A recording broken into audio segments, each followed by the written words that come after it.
Hey guys, welcome back to my channel guiding along. तो आज मैं बहुत टाइम के बाद वीडियो डाल रही हूँ। उसका रीज़न ये था कि मुझे एक इंजरी हो गई थी, फ्रैक्चर था, इसलिए मैं बेड रेस्ट पे थी। बट अब मैं बेटर फील कर रही हूँ, तो मैंने सोचा कि एग्ज़ाम देने जा रहे हैं तो चलो व्लॉग भी बनाते हैं। तो मैंने 27 अगस्त को थर्ड शिफ्ट में जो मेरा एग्ज़ाम था उसका मैंने एक व्लॉग बनाया है कि कैसे despite of an injury was I allowed to sit in the exam because I am not a PWD candidate. मेरी कोई हेल्प की नहीं TCS वालों ने, वो सब इस व्लॉग में है। और लास्ट में जो हमारा शिफ्ट था, जो एक कंट्रोवर्शियल शिफ्ट था कि उसका क्वेश्चन करेक्ट है या नहीं है ब्लड रिलेशन वाला, वो मैंने सब इस वीडियो में इंक्लूड किया है, अपना opinion. So please keep watching this video till the end. तो ये व्लॉग है 1:30 वाले शिफ्ट का 27 अगस्त का। तो हुआ ये था कि मेरे को फ्रैक्चर था, इसकी वजह से मुझे वॉकर के थ्रू ही चलना रिसेंटली अलाउ हुआ था। तो मुझे बहुत ज़्यादा एंग्जाइटी थी, जैसे आप पहले देख सकते हो इस क्लिप में, कि मुझे अलाउ करेंगे नहीं करेंगे एग्ज़ाम में बैठने, क्योंकि मुझे स्टेयर्स चलना अलाउड नहीं। और हमारा जो सेंटर है ना, उसमें मुझे पता है कि फ़र्स्ट फ्लोर से ही लैब स्टार्ट होते हैं। तो मुझे यही डर था कि मुझे एग्ज़ाम में बैठने देंगे नहीं। बट TCS वालों ने मेरी बहुत ज़्यादा हेल्प की, बहुत ज़्यादा।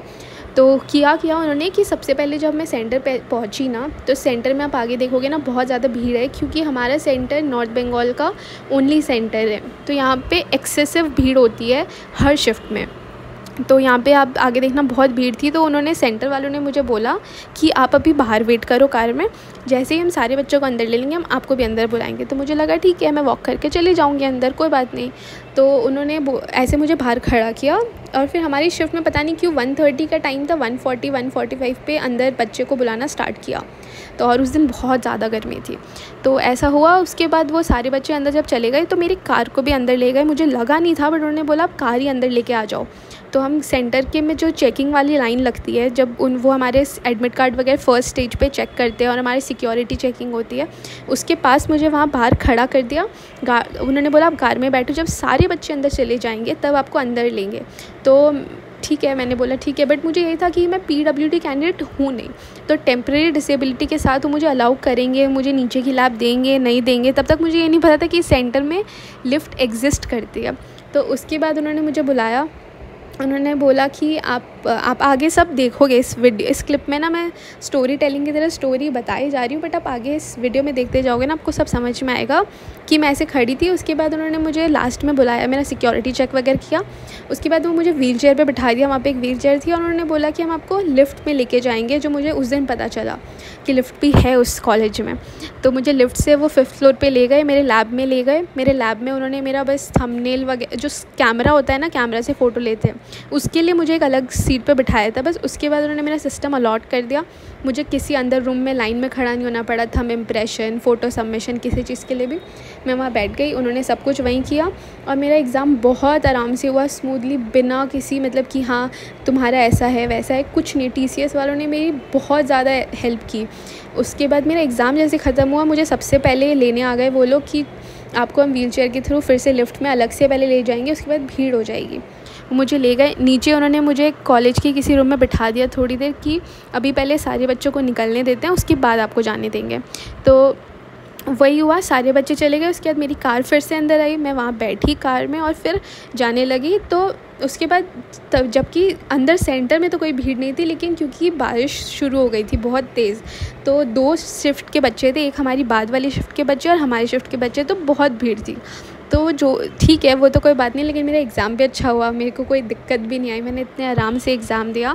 बट हाँ, ये लास्ट में हम भीड़ में ज़रूर अटके थे, बारिश हो रही थी। बट मैं खुश थी, क्योंकि all is well that ends well वाली जो कोट होती है ना, वही वाली चीज़ थी कि हाँ मेरा एग्ज़ाम अच्छा हो गया। जो मेरी टेंशन थी वो ख़त्म हो गई कि नहीं वो मेरी हेल्प नहीं करेंगे, बल्कि उन्होंने आउट ऑफ द वे जाके TCS वालों ने मेरी हेल्प की है।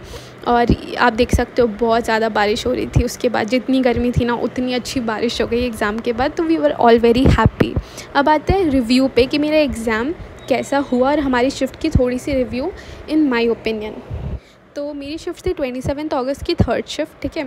इसको मैं मॉडरेट शिफ्ट कह सकती हूँ। मैंने जितना भी मतलब कलेक्ट किया है यूट्यूब और टेलीग्राम से एनालिसिस करके, तो मेरे इसमें 85 क्वेश्चंस रहे हैं। इंग्लिश में 30 क्वेश्चन अटैम्प्ट किए मैंने, क्वांट में भी 30 थे और रीजनिंग में मैंने 25 ही क्वेश्चन अटैम्प्ट कर पाई। तो इंग्लिश की बात करूँ ना, तो इंग्लिश मुझे इजी लगी, ठीक है। इंग्लिश में fill in the blanks, RC तो बहुत ज़्यादा इजी थे, और सेंटेंस रीअरेंजमेंट तो वैसे भी इजी होता है।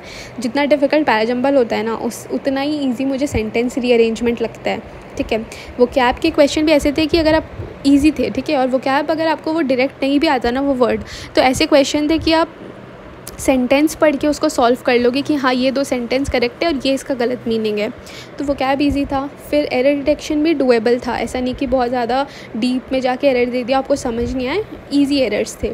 तो ओवरऑल इंग्लिश बहुत ईजी लगा मुझे कि हाँ डुएबल, सब अच्छा अटैम्प्ट कर सकते थे इंग्लिश में। मैं अगर क्वांट्स की बात करूँ ना, तो क्वांट्स में हमारा फ़ायदा ये हो गया कि हमें 8 to 9 क्वेश्चंस, अगर मैं गलत नहीं हूँ तो सिंप्लीफिकेशन के आ गए, जो हमें मतलब क्योंकि सिंप्लीफिकेशन बहुत सारी आ जाती है, क्वाड्रेटिक आ जाती है ना, तो क्वांट्स ऐसे ही ईजी हो जाता है। फिर नंबर सीरीज़ के 5 या 6 क्वेश्चन थे और एक बायोग्राफ थी, जो बायोग्राफ भी बहुत ही ज़्यादा ईजी थी, ठीक है। और उसके बाद मुझे लगता है एक ही DI थी मुझे जितना याद है, और अरिथमेटिक भी ईजी था, उसमें 1-2 क्वेश्चन मॉडरेट थे, मतलब थोड़े लेंदी थे। मॉडरेट बोलने का मतलब ये हुआ कि लेंदी थे, इसलिए वो सॉल्व नहीं हो पाए, इसलिए मेरे इंग्लिश क्वांट्स में भी 30 क्वेश्चन ही हुए हैं। अब मैं रीजनिंग की बात करूँ, जो कि हमारे सेट का, हमारे शिफ्ट का सबसे मतलब हॉट टॉपिक है, कंट्रोवर्शियल टॉपिक है कि इसमें ब्लड रिलेशन का क्वेश्चन गलत है या नहीं है।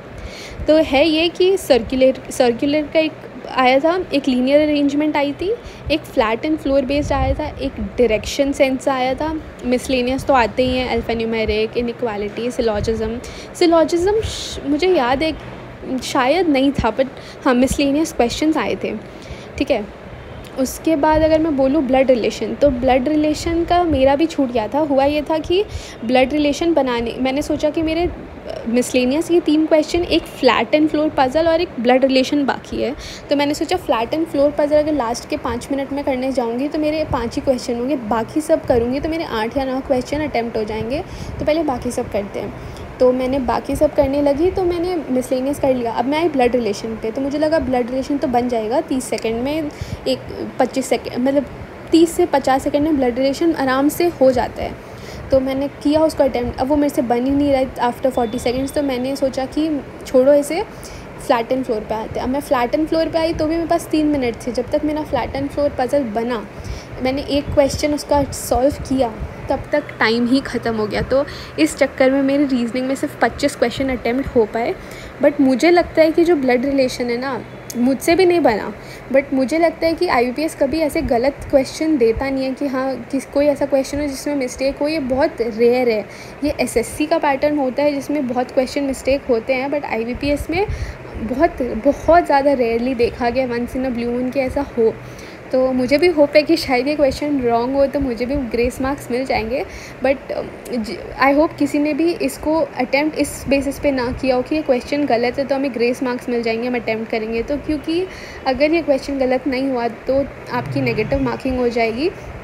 और अगर ये क्वेश्चन गलत है तो वैसे भी आई थिंक सबको उसका जो कंपनसेशन है, जो भी होता है वो मिलेगा हमारी शिफ्ट वालों को। बट इन माय ओपिनियन आपको ये होप नहीं रखनी चाहिए बहुत ज़्यादा कि हाँ ये क्वेश्चन गलत होगा। और बट अगर मैं सेफ़ अटैम्प्ट की बात करूँ तो हमारे शिफ्ट में सेफ़ अटैम्प्ट है 80 से 90 के बीच में, ठीक है। बट आई होप आपके भी वैसे अटैम्प्ट रहे होंगे। आप अपनी ओपिनियन प्लीज़ मुझे कमेंट बॉक्स में बताना कि आपको ये वीडियो कैसा लगा और आपका शिफ्ट जो थी उसमें आपके कितने अटैम्प्ट्स थे, और अगर आप 3rd शिफ्ट से और 27 अगस्त वाली, तो आपकी क्या ओपिनियन है कि ब्लड रिलेशन का क्वेश्चन सही था गलत था। Please leave your comments in the comment section, and if you like this whole vlog please like the video, share the video and subscribe to my channel. Thank you.